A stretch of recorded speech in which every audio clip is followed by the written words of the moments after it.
naman kayo? Ano pakialam mo? Ano ka nang pakailan? Gusto sumagot. Ha? Ate mo ako? Wala akong pakailan? Makaasta ka naman, kala mo magulang kita. Hindi mo nga ako magulang, ako nagpalaki sa'yo. Wala akong Ako pakailan. nag-alaga sa'yo.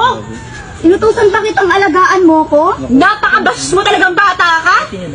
Ako nagmamalasakit sa'yo? Sino pa magmamalasakit? Palagi mo magmamalasakit sa'yo yung mga lalaki yan? Oo. Tumigil ka nga. Hindi mo ba nai-swing sinasabi mo? Sumagot. Alam niyo ba, ilang araw ko nang hinahanap yan, tapos dito lang kita maabutan kung di ko pa mabalita sa classmate mo? Sensya na po, te. Kapin mo ako? Ang alam ko, nag-aaral ka. Tapos sino ka matatagpuan? Ayan ba yung pinag-aaralan mo? Puro lalaki ang kasama mo? Parang di mo naman pinagdaan. Pasensya na po, Hindi te. pinag-aaral. Tumigil ka na Kakape dito. lang po kami. Tumigil mo sa akin, ha? Napakabastos mo yan. Te, pasensya Ano to, kuya? Pasensya na po. Ano? Papabayaan niyo to? Nag-iisang babae kasama niyo? Nakakahiya ka, dito ka pa nag-i-skandalo. Ano ako nakakahiya? O ikaw nakakahiya? Tagal naman na kami magkakakilala.